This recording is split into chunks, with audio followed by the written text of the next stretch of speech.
Huwag na huwag ka muna mag-trade sa IQ Options kung hindi mo tinapos ang video na to. Kasi ngayon, aalamin natin kung totoo ba yung sinabi ni Boy Tapang na sa IQ Options is kailangan mo lang pakiramdaman kung magiging tama ba o mali yung prediction mo. So kung wala ka pang idea about IQ Option, panoorin mo muna hanggang dulo dahil i-explain ko sa inyo kung legit ba talaga ang IQ Option at malalaman mo ngayon dito sa video na to kung paano siya gawin para maiwasan mo yung mga pagkakamali ng mga beginner traders. Okay? So ngayon, ang una nating alamin kung legit ba talaga si IQ Option. So isi-search natin siya dito sa tinatawag natin na Trustpilot. Okay? Kasi dito natin makikita kung ano yung mga positive and negative reviews about IQ Option. So dito sa IQ Option guys, meron siyang 4.0 na ratings. Okay? Ibig sabihin, parang equal lang yung positive at negative reviews. Okay? So dito natin ngayon titignan yung mga review na. Meron naman ito positive, naka 4 star. Okay? So usually dito 4 star yung reviews. Meron din 3 star, meron din 5 star. But kalimitan, 4 star and 3 star. Ibig sabihin, meron din siyang mga negative reviews which is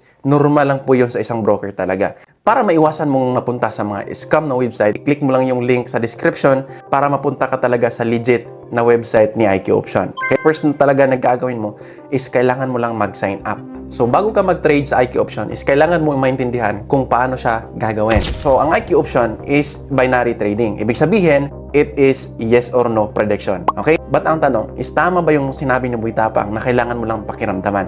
It's a big no. Bakit? Kailangan mo din ng trading analysis para maintindihan mo kung ano yung magiging kahinatnan in that specific time frame or in that specific time na sinet mo kung tataas ba or bababa yung price ng isang asset. So, ang gagawin mo lang is i-click mo lang yung link na nasa description at mapupunta ka dito sa website ni IQ Option. Kung gagawin mo lang is i-click mo dito yung start it for free and ilagay mo dito yung email mo. Mag-create ka ng password, I agree, and then you click sign up. And after that, kailangan mo lang i-verify yung account mo using your any government IDs at the same time your phone number. So, kapag nakapag-verify ka na ng yung information, ito naman yung magiging dashboard mo. Meron ka dito makikita na practice account or real account. But before anything else, i-explore muna natin yung dashboard ni IQ Option. Okay? So, kung gusto mong makita yung portfolio mo dito, makikita mo dito kung ano yung tinitrade mo, nagiging profit, yung losses. Kung gusto mong mag-add ng asset, click mo lang dito yung plus button. Okay? So, mamili ka lang. For example, i-click natin yung Bitcoin.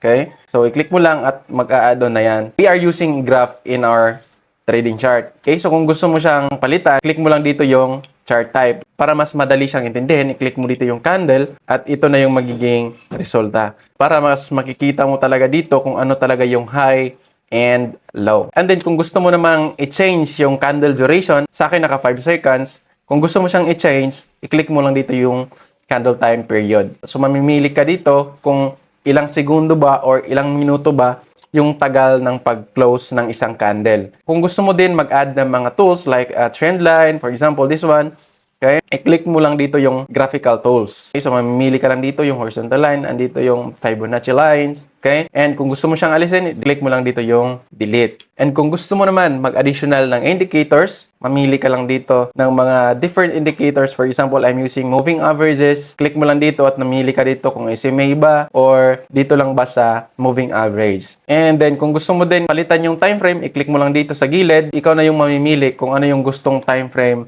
ang makikita mo sa yung trading chart. So, ganun lang kasimple guys. And then, kung gusto mo makita yung percentage ng win rate mo, kung magkano ba yung nagiging profit mo or nagiging losses, i-click mo lang dito yung performance dashboard. Meron kang mga questions about IQ Option, i-click mo lang dito yung chat and support. And kung gusto mo naman makakita ng kanilang mga tutorial kung paano mag-trade, nandito na lahat. Okay, how to trade, interface guide, mga basics, kung paano mag-margin trading, kung paano mag-technical analysis, nandito na lahat sa kanilang tutorial. So, kapag nag-cash in ka dito guys, meron siyang 100% bonus. So, for example, magdi-deposit ka ng $100, meron ka namang marireceive na $100.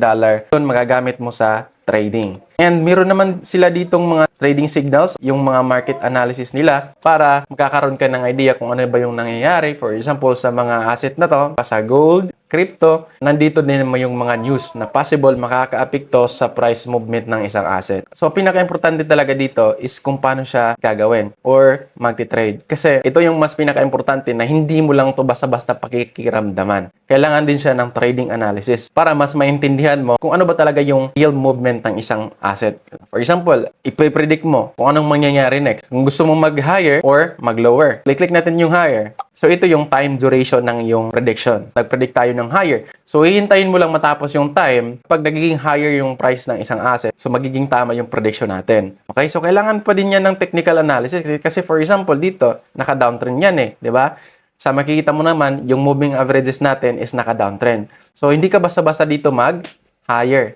Okay? Hindi ka basta-basta dito mag-click ng higher kasi naka-downtrend yan. Naka-bottom na siya dito. So, pwede na tayo mag-click ng higher. Ito na yung time duration ng prediction mo. Yung total investment natin is $2,000. Yung expected profit natin is 1,680 kasi 84% lang yung marireceive mo na profit kasi meron siyang broker's fee or yung tinatawag natin na spread. Ito yung porsyento na makukuha ng broker kapag nanalo ka sa iyong trade. Hintayin lang natin tong time na maubos. 3, 2, 1, and tama tayo sa ating prediction and nanalo tayo 1,680 USD. So, ganun lang kasimple guys. Pero, meron din tayong mga pros and cons dito. Kasi disadvantage niyan, kung hindi ka marunong mag-analyze, hindi ka talaga basta-basta mananalo dito. Kahit higher and lower lang yung magiging prediction dito. Kumbaga yes or no lang, di ba? And kailangan din yan ng technical analysis kasi hindi mo basta-basta maiintindihan price movement ng isang asset kapag wala kang alam sa trading, di ba? So, ito yung one-day movement ng Bitcoin. So, kita mo naman dito, nag-downtrend yan. Ibig sabihin, hindi ka basta-basta mag-buy dito. Meron kang alam mag-technical analysis, kung mayroon ka namang idea about trading, so maiintindihan mo to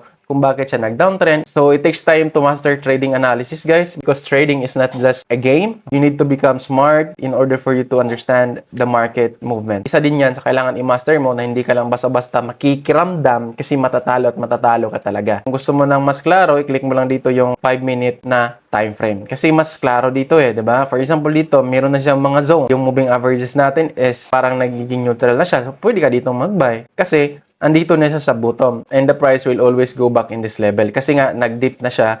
Pero, huwag ka din basta-basta mag-buy kasi nga, naka-downtrend yan. So, meron siyang advantage kasi sobrang dali mo mag-trade. Kung meron ka ng idea, edi mas madali na sa'yo, di ba? Mas meron pa tong chance kaysa mag-i-scatter ka. So, again, like sa sinasabi ko kanina, huwag ka basta mag-higher kapag naka-downtrend. Di, talo tayo ng $2,000, di ba? Kung wala ka pang idea paano mag-trade, hindi mo account ka muna para mas maintindihan mo talaga before ka mag-deposit ng real money. Kasi importante talaga yon. Hindi ka basta-basta magkikinig lang sa mga content creator or YouTuber or even mga vlogger na makikita mo sa Facebook or sa online. Kailangan mo lang pakiramdaman, di ba? Dahil hindi yan dito uubra. Huwag ka basta-basta maniniwala sa mga ganyan. Okay? It takes time to master trading analysis para mas maintindihan mo yung price movement ng isang asset.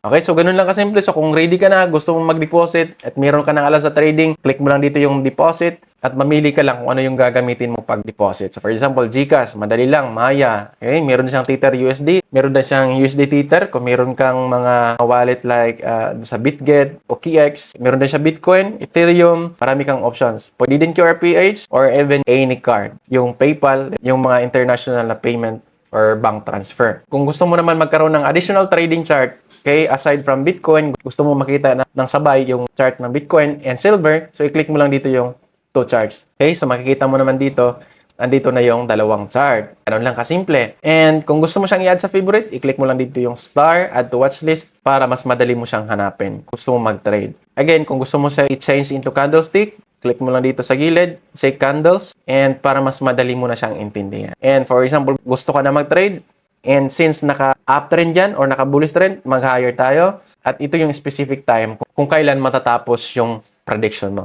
Okay? So kapag natapos to, 10 seconds, mas mataas ka sa entry point mo yung prediction mo, mananalo ka. Okay? So ganun lang kasimple. And meron din akong tips sa inyo na kapag ganito na, meron na siyang red candle, hintayin mo muna mag-dip bago ka mag-predict ng higher. Kasi naka-uptrend tayo, baga naka-bullish trend, huwag ka mag-lower. Okay, hintayin mo lang pumunta dito yung price na magbalit ulit o yung tinatawag natin na pullback kasi tataas at tataas yan. Sayang naman kapag hindi iaabot yung oras mo, mag-close na yung oras mo at hindi pa umabot sa taas. Okay, so for example, dito, hintayin mo muna na pumunta dito yung price. O, yan, bumalik. Click na tayo ng higher. So, ganun lang kasimple. It takes time to master that kind of analysis. Okay, so hintayin natin yung trading time natin. Okay? So, yung price is nag-close na siya above our entry. So, kapag nauubos tong time at hindi siya bumalik dito, hindi panalo tayo. 3, 2, 1. Ayan. And we have a profit of $1,700. So, ganun lang guys. Again, this is not a financial advice. Kay trading is risky. Kailangan mong mag-aral, kailangan mong mag-study ng maigi para mas maintindihan mo yung movement ng isang asset. Kapag meron kang natutunan dito sa video ko, don't forget to like and subscribe my channel. And of course, comment down below kung meron ka pang mga tanong. And sasagutan ko yan immediately. Okay? See you guys in the next video.